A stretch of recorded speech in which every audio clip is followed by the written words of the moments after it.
It's BJ here, Betty, Hinckley, Brown, Green, Mormon, Sayoni, Green again. You left out Jean.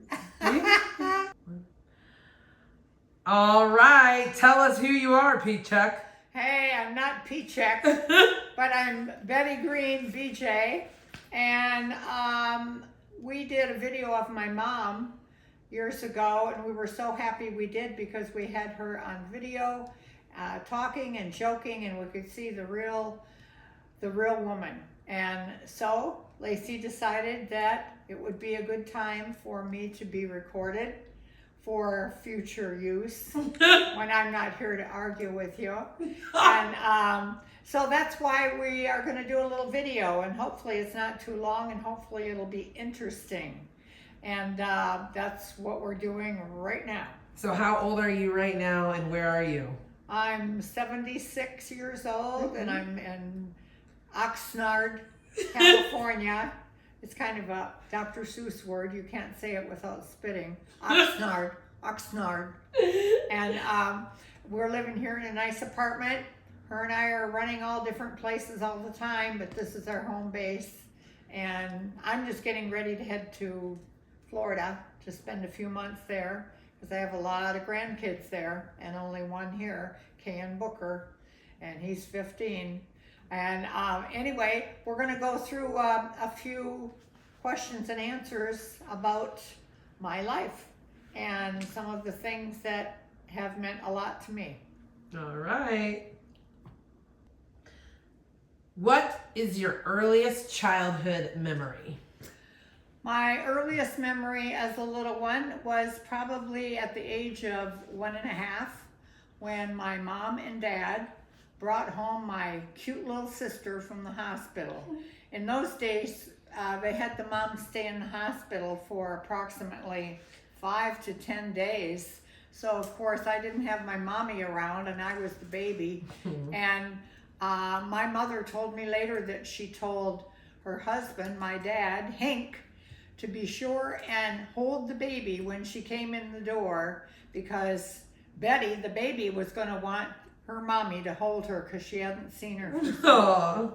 And so my dad took the baby and they came in the house and I spotted them all and I went right over and wanted to see that new baby.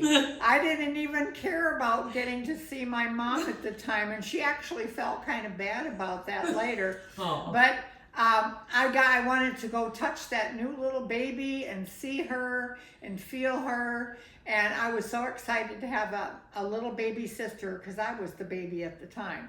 So I remember all the little details of bringing Trudy home from the hospital. Oh, it was Trudy. What is one of the happiest times you can remember from when you were young? One of the happiest times that we had, and actually a lot of our friends had, was birthday time. We didn't have a lot of television to watch, and when it came birthday time, we were able to invite about 6 friends over for a birthday party.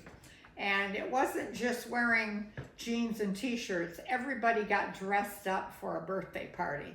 And so all my friends came to the party in pretty little dresses with a nice little gift for me, ready to actually have a real party. So we did. And we'd dance to music, we'd play games, and Mom always made a nice fun meal that kids would like, and we would have birthday cake and sing. And then I got to open my presents, and everybody watched to see when I was gonna open theirs.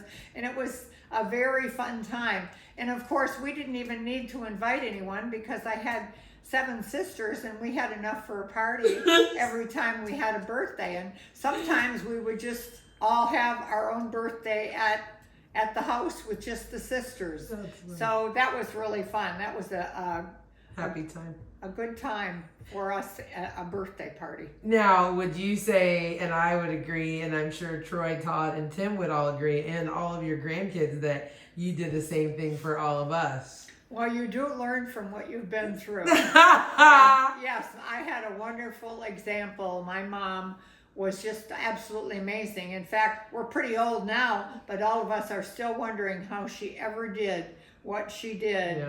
Yeah. Well, the times that we were little and how she took care of my dad and the amazing meals and all the great things she did with and for each one of us as we grew up. Oh, amen. What was a normal What was a normal day for you when you were a child? Very good. Well, a normal day would be for hearing my mom yell up the stairway, "You girls get up for school." And I shared a bedroom with Connie and Trudy, and it wasn't all that fun, but we did a lot of squibbling. But anyway, as soon as we woke up, one of us would rush over to the floor register to sit on it because all the heat was coming up from the furnace, and it was the warmest spot in the upstairs to be able to sit on the metal register. And it was so nice. And if I was lucky enough to make it there first, I totally got dressed for school right on that register. Standing over it? Huh? Standing We'd over sit on it. Yeah. And all the warm air was coming up. It was great. And anyway, then after that, we would get ready and go downstairs to breakfast. Mom made us a nice breakfast. And if we were running late, which we were many times, then she'd skip the breakfast and whip up an eggnog for us, which was very nutritional for us to have to work at school, and we wouldn't get a hungry tummy all morning. And we would walk to school about a block away to Bingham School for our elementary school, and it was like a big wide grassy alley all the way to the school. And we really enjoyed that walk every time, back and forth. We always found things to do, and I would always try to find something to get in trouble with. And then we would come home after school. And by the way, I didn't care for school that much.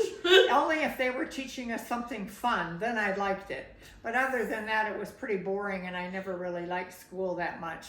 I only liked learning if I wanted to learn and I was having fun doing it. And then I would come home, try to find a quarter in the house somewhere, sometimes down the side of my dad's chair where his change dropped down the chair.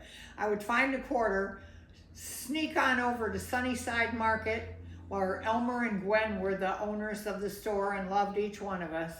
And I'd buy 3 bags of potato chips and 2 Butterfinger candy bars for 25 cents. And I'd take it home in a little brown paper bag and crawl into my dad's big recliner chair and watch cartoons and eat all of my snacks by myself, and I wouldn't share them with anyone. And I would stuff all the papers down on the side of the chair so nobody could see what I had. I was not a very fun little girl. Sounds like you were really me. fun. Yeah, except for me. And then Mom would make a nice meal for us almost every single night. Big homemade meal. We always ate, all of us at the table every night. 6 chairs on the sides, 2 on the ends for Mom and Dad, and 1 high chair on the corner for whoever was the baby at the time. And this was all before Pat and June were born. Wow. And we'd have a wonderful meal. Then, of course, we all had to help clean up, which we didn't like. There were no dishwashers. And then there was homework to do or get out of. And baths in bed. And that was about it as a child. That's what we did. And we had a lot of fun doing it. And that was a typical day for me. Tell the time that your dad was calling you and what you were doing when you could see him calling you. We had a tree outside on the neighbor's yard, in Techner's yard. And it was a tree you could almost run up because it was slanted. And it was a little cozy spot at the crotch of the tree where you could sit and watch the whole neighborhood and what was going on. And quite a few times I would go up there by myself just to spend time alone. And a few times I saw my dad come out the front door with his hands on his hips, yelling my name, "Betty, come on home, Betty." He was yelling and yelling, and I would just sit there and watch him yelling for me. And I knew he wouldn't look up in a tree that's in the next yard to see where I was.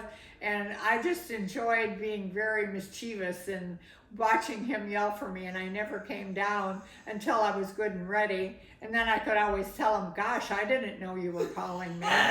Here I am.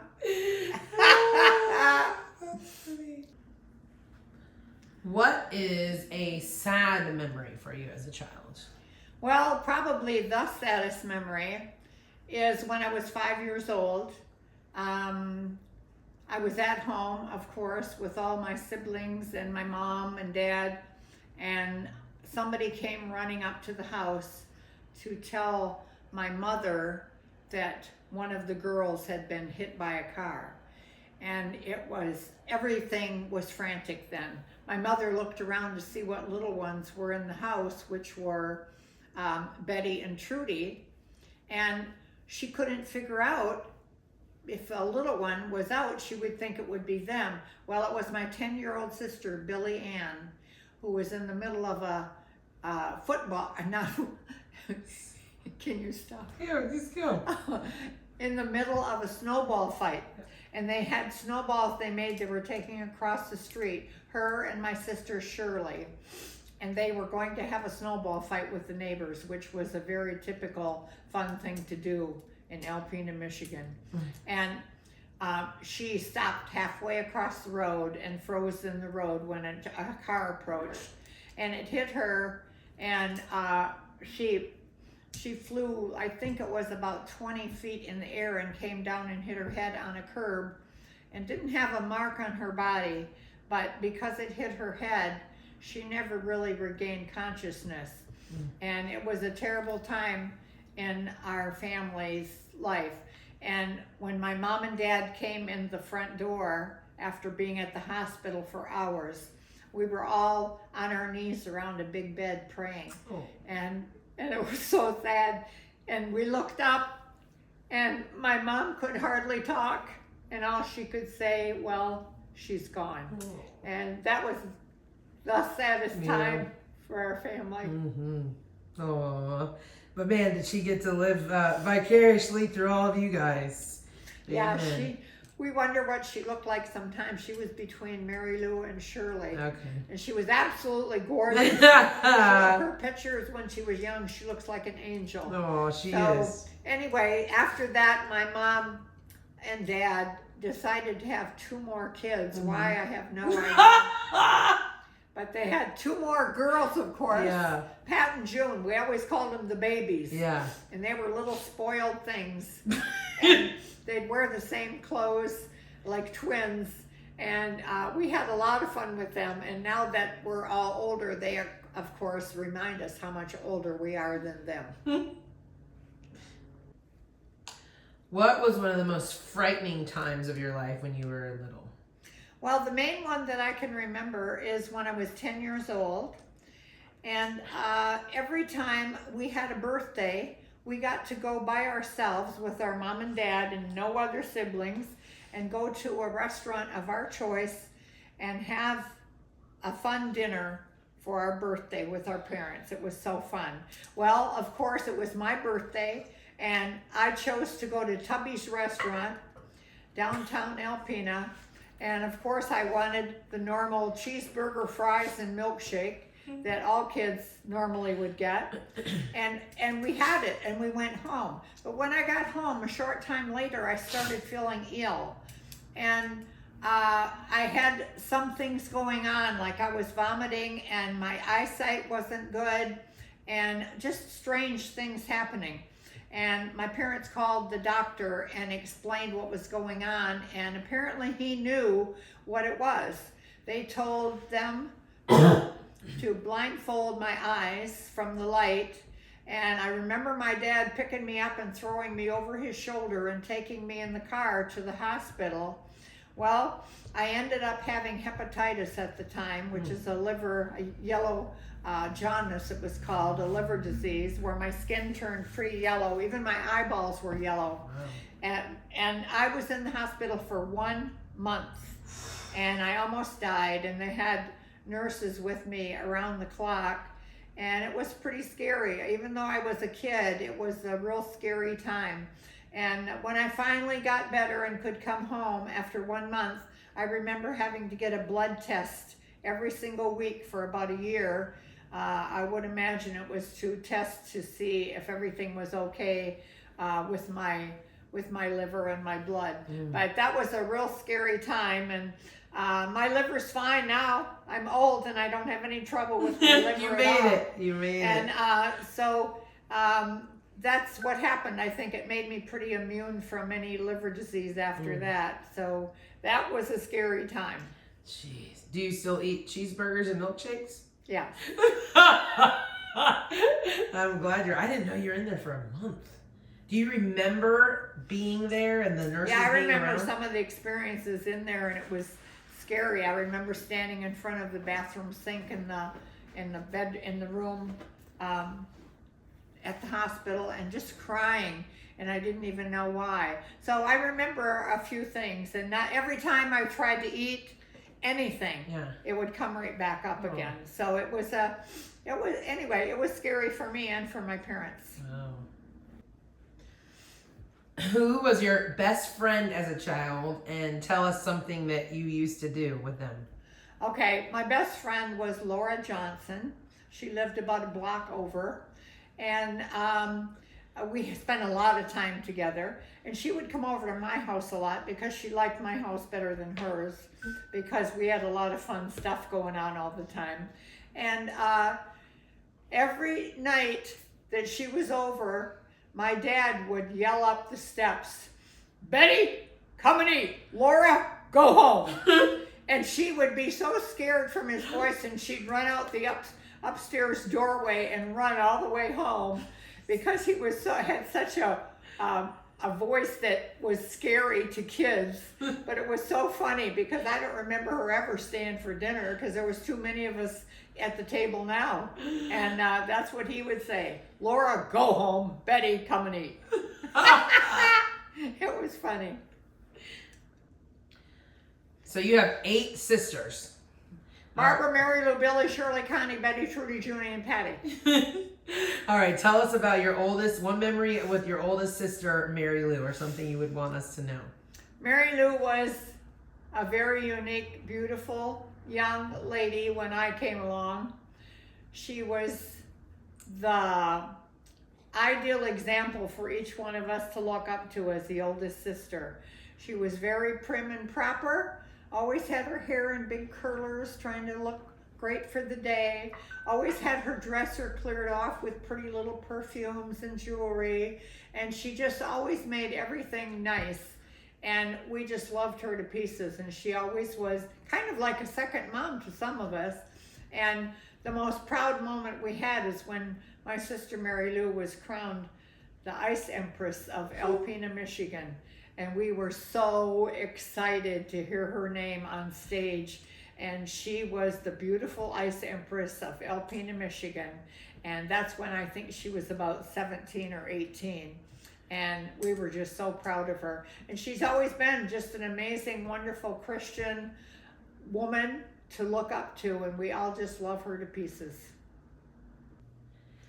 Sure. Tell us about your sister Shirley. Okay. Shirley was not really next. Billy Ann was, but she was gone now. And Shirley June was the one that was next. And she was the tough one. And we were scared of her, because she was pretty tough, and she kept us in order. Every time I got out of line, she would grab me around the neck, and she would hold me so tight I would start getting dizzy, because I'd be blacking out. But she always made sure that I was paying attention to what I was doing and that it wasn't right. And that's what Sister Shirley was like. And she went on to become a registered nurse and have 5 children, and she's one of my best friends now. Oh. All right, after Mary Lou, Shirley, Billy, Shirley, and now tell us about Connie. Connie and I are actually very, very, very good friends now, but we weren't when we were younger. In fact, when we were going to the same school, she used to be so annoyed with me about everything. She wouldn't even say hi to me in the hallway when she passed me. And I used to get upset about that, but now I can understand it. I'll tell you one incident that she had to put up with. She would leave for school earlier than me, and that was nice for me because I could always maybe find some clothes of hers that I liked to wear to school better than mine that I didn't take very good care of. So I would wear a pretty shirt of hers to school, and then I'd get home before her and I'd hang it back up again, and she wouldn't even know I wore it. Well, I got caught one day because they had school pictures, and they took a picture of me with my sister's shirt on. And I was so upset because I thought, oh no, she's going to find out. And she did find out, and she has never let me forget about it to this day, that I used to take her clothes that she took such nice care of and put them on and wear them to school and hang them up when I got home. And she, well, maybe she knew, I don't know, but I never asked. Anyway, Connie and I are the best of friends. And also one other incident, we shared the same bed. And we did not like making the bed on the side of the other sister. So we would brush any little crumbs or sand over on the other side of the bed and make our side of the bed. How you could do that, I don't know, but we managed to do it. And that's how we would make our bed, just our side of the bed, not the other side. But we also had some really, really fun times together. And she was my sister next in line, and I love her dearly. Aww. So now there's Mary Lou, Billy, Shirley, and then Betty, Connie. Now tell us about Trudy. Well, Connie was before me. Connie, Betty. Oh, got it. Okay, then Trudy was the most unique sister that any of us had. She was a bookworm, and she was reading books from the time she was 2 years old. She could even recite the whole Lord's Prayer when she was 2 years old. It was amazing. And she always had her nose stuck in a book somewhere. And she always loved the neighbor's dog. Sometimes we found her reading a book in the neighbor's dog house where the dogs were in a big pen. She just liked hanging out there. And we'd have to go find her sometimes and have her come home for dinner, which she never liked any dinner that we had because all she ever liked was peanut butter and jelly. And she would be upset because Mom made her eat some of the great meals that she made. But Trudy to this day is the most particular about anything she eats or does. And all her bookworm days turned her into a fascinating accountant. And she is an amazing younger sister. Her and I are different as night and day, but we dearly love each other very much. Yep. Okay, tell us about your sister June. June is actually one of my very favorites. We both ended up in Florida, so we got to see each other a lot. And her and I are very different also, but we make allowances for each other and we learn from each other. And she is an absolutely amazing girl. She's easy to pull tricks on because she's kind of gullible ever since she was little. And I've always tried to look out for her because her youngest sister, Pat, had a way of annoying her and blaming everything on her. And I always like to stick up for June. And June is an absolutely amazing mother, grandma, and teacher, and she's still teaching, and I love her dearly. Oh, Aunt June. What's a memory with Aunt June? Wow, memory with Aunt June. Probably making fun of someone in front of her without her realizing what's going on. We could pull so many tricks on June. It was amazing. One time we were in church watching a band on stage, and June has a habit still of talking a lot. and sometimes you're just listening for a long time.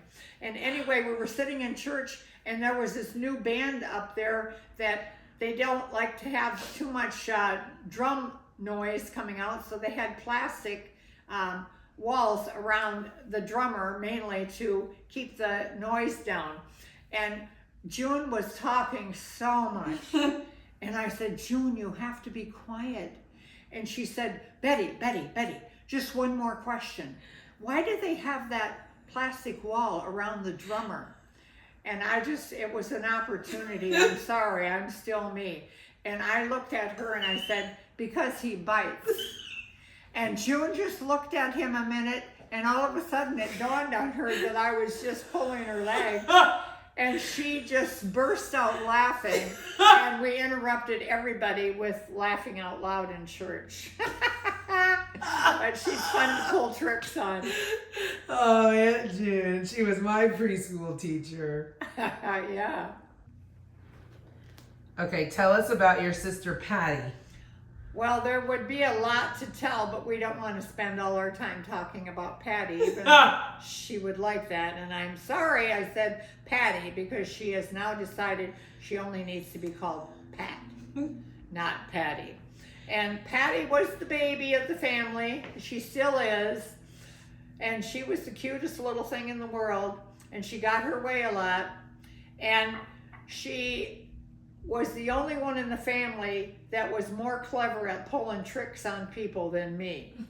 So her and I think alike a lot about a lot of things, and we are very similar in a lot of ways. But she is definitely quite the jokester, and she's always pulling tricks on everyone, pulling little schemes on people, and she's quite amazing about that. And she's in her 60s now, and we still call her the baby. We call her actually Pat the Brat. And she's proud to have a title like that. What's a memory of Aunt Pat, like when she was little, or with your kids? Well, Pat moved down to Florida and spent a lot of time with my kids when they were little. And she especially spent a lot of time with Tim when he was 2 or 3 years old. And he loved to be with his Aunt Patty. So they had a great time together, and we enjoyed having Pat around, or growing up around our home down in Florida. Okay, tell us where you are now, and then tell us something about each of your kids. Where I am now? Yeah, you moved from California. Now where are you? Oh, I'm back and forth all the time. But where in this video is new now? We're in someplace new. Palmetto, Florida. Yeah. Troy Brown's condo, and his favorite view in life right here on his back porch. It's beautiful. It goes to another country. That's right. That's awesome. Okay, and now tell us something about, or describe each of your children. Okay, I have 4 kids. Troy, the oldest, I had when I was married and 15 years old. Troy's always very, very adventuresome and has been from the time he was little. And he's still living his best life in spite of any health issues that try to hold him back. He's amazing. He can be laying in bed not feeling good one day and scuba diving the next day, spearing fish. So we never know what Troy is up to, but he tries his very best to be positive and live his best life, and mainly adventuresome. Todd was always a schemer and a trickster, but he had a big heart and lots of love for his family and love for music and clothes and jewelry, and was always there to talk to you about anything that he did. He was such a character. There was nobody like Todd. Yeah. Tim loved animals and insects above everything else, and girls. Oh, yeah. Not necessarily in that order. He was amazing. He always was ready to play and be a big kid, right? With Lacey, this girl was always ready to make other people happy with her charming personality and her humor and laugh and her love for life. Aww. And I think she got part of that from me because she has the same laugh, and Grandma Dorothy had the same laugh. Yeah. And I did, so the 3 of us have that crazy, crazy laugh. Have I been able to accomplish any goals in my life? Oops, you were supposed to ask me. Yeah, pause. Have you been able to accomplish any of your goals in life, and what were they? Well, I got married so young. My goals were mainly raising 3 children, 3 boys at the time, so I was very busy during my teenage life with that. Mm-hmm. And I even took driver's training when I was pregnant for my second kid. So that was kind of strange, but it was normal to me, and I had a great time and was happily married, and it was great. But some goals that I worked on were artwork and portraits. I wrote my kids' life stories. I also have been known to push professional level with bargaining at garage sales. That's quite an accomplishment. And Yeah. training people how to work with others, sellers at garage sales. Yeah. Cooking food that people love. I'm pretty good at that. Staying young at heart, never losing my spirit of adventure or questionable sense of humor. Questionable. Yeah. Where did I meet my spouse? Wait, you're going ahead, and I think one of your biggest goals is just being the best mom and raising kids that know they were loved. Well, I guess I did do that. You did. You do it without even realizing. Because when you have a kid, you always put them before anything else, Yeah. and that's true. All right. And it's Okay, tell us about your Tell us about your grandkids. Okay. I have a lot of them. Yeah. My grandkids are Caleb, Jeremy, Ashley, and Amanda. Those are my 4 grandkids. And Sterling, Scotland, and Kayan is Hello. Kayan is right after Amanda. It doesn't matter what. Right. I have them all. Caleb, Ashley, Jeremy, Amanda, Sterling, Scotland, and Kayan. Perfect. My great grandkids are Benjamin, Hazel, Roman, Jewel, Violet, Niles, Lauren, and Hudson. Wow. Those are the great grandkids. Oh, so yes. And it would take too long to tell you about each one of them, but they are all amazing in their own way, and I've built a special relationship with each one of them, and we are all very happy with each other. Yeah, a good grandma. The only grandma that has picked their grandkids up in a convertible or roller skates or make homemade bread at the schools with Or them. snuck them into a movie. Snuck them into movies with your popcorn purse. All that. Popcorn purse. They Oh. all wanted to sit beside me. Oh, that's good, Mom. Okay, tell us about one of your saddest memories. Well, anyone that knows me will know what that is. Yeah. Very saddest memories I have is losing 2 of my sons, Todd and Tim. Todd had problems with prescription drugs and damaged his heart and liver without realizing it. I lived with him and took care of him until he was transported to hospice in May 2014. He died on May 8th. Tim basically died of a broken heart after his girlfriend accidentally OD'd. She died in February 2019. Tim just could not recover from her loss, and he became ill and died just 9 months later on November 28, 2019. They said it was colon cancer, but I know he basically died of a broken heart. I was his caretaker until he took his last breath.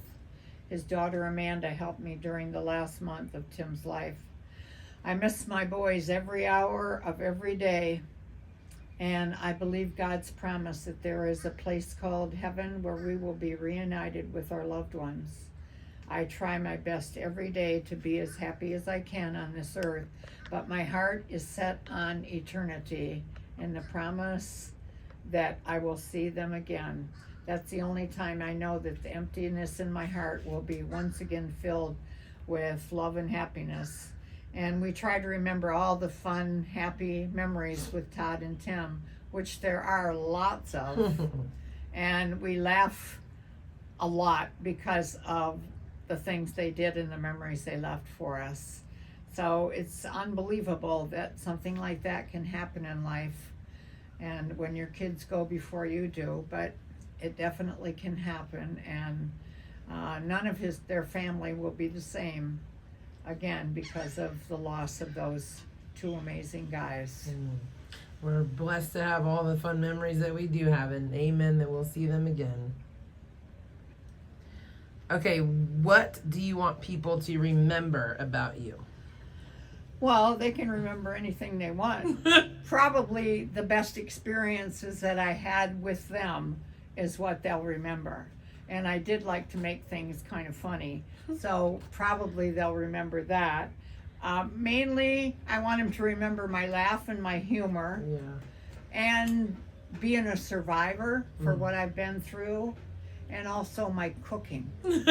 Every time somebody did something decent, like just did their job at a post office or a pharmacy, I was so happy with how they treated me. The next day I would take them back cookies or brownies. Yeah. I don't know why, I just wanted to. Mechanics, you name it, they got the treats from me. And they always remembered that Yeah. too. Even the people that changed the oil in my car got cookies. And all of our teachers. Yeah, Yeah. that's right. A lot of cooking. Oh man. But I love it, and it relaxes me, and being in front of the stove, I could stay there for hours. I think people will definitely remember And I that. even got breading from salmon in my fingers right now, fingernails, because I just made salmon. That's awesome. Okay, tell us about some fun experiences with the grandkids, because you always were never too old or anything to play with Okay. kids. Even when I was younger, whenever we'd get together with anyone, I didn't really like hanging out with the adults. I'd be on the floor playing with the kids doing something. And I will tell you that kids can figure out if you're being honest and true with them. They can tell if you really genuinely are having fun with them. Mm-hmm. And I've always loved the position that a child has in life and how they think and the fun stuff they have, and not having to be bogged down with responsibilities, which I never have liked anyway. So anyway, here we're at Troy's condo in Palmetto, and many times I've had the great grandkids over for a sleepover, and we do all kinds of crazy things. Go swimming down in the pool, make root beer floats, watch a movie, make a whole tunnel of chairs and blankets that you have to go through in order to see how fast you can get through it. A whole tunnel in the dark. That's really fun. And one special thing we like that none of the residents here are happy about is I would get one of the carts downstairs by the elevator, which is for bringing groceries and stuff up to your condo. But I would put the kids on it, and we'd roll all over down in the parking lot and come up the elevator and roll up and down the hallways and roll in and out of the condo itself. And we'd make pillows and blankets on them, so it was like little beds, a two-story bed, because it was a bottom shelf and a top shelf. And boy, did they ever love that. They always wanted to do that again. And we always had a lot of fun just playing games and doing silly things together. Like I taught Sterling in Scotland that it's really fun to eat a dish of ice cream while you're in the bathtub. That's really fun to do. It feels weird, but you can do it, and it's fun. And just all kinds of cool things. I taught them how to make baby pizzas. And you went to Cayen School and Sterling School and made what? Oh yeah, quite a bit. Quite a few times I went and took all my bread machine stuff, and I would make homemade bread for all the kids in the room. They would get to put all the ingredients in, and we'd wait 2 hours for the bread to make, and then I'd make some the night before too, and then we'd slice the warm bread, and they have to all line up in a line, and we'd put butter on it, and then they would get brown sugar or cinnamon and sugar or jam or peanut butter Or honey. or whatever they wanted, honey on their bread. Some of them wanted 2 or 3 things. I hope their parents would forgive me. And they'd even take a Ziploc bag home with a piece of warm homemade bread to their parents. Yep. And the kids love doing that, and I love doing it with them. So anything I could think of to do fun things with kids that I would want somebody to do for me when I was a kid, that's what I like doing. What do you think made you be like that, to always be and play with kids and have such a special time with them? Part of it maybe was because Growing up, I was kind of stuck in the middle of lots of girls. Barbara, Mary Lou, Billy, Shirley, Connie, Betty, Trudy, Junie, and Patty. And I was in the middle, and so I didn't get a lot of attention for myself. And I got married so young, I kind of skipped right by a lot of fun years as a kid. And so I like to relive being a kid with the kids. So everybody thinks I'm doing it for the kids, but I'm doing it for me. What advice do you have? What advice do you have for those that are watching this video? Oh boy, that's like a whole life telling you something that they learned. Well, one thing I think for making money, find out what you're good at doing and figure out how people can pay you to do it. Oh, that's good. That is something that's real easy to think about, and you can actually do it. So that's one thing on advice on making money. Another one, some advice that maybe you will take, you can be happy by helping others to be happy. It's strange how we are blessed by blessing others. And my motto has always been, do what you can with what you have, from where you're at, for who you can, for as long as you can. And that's what I've lived by, and it's made me happy. And also, don't hold grudges.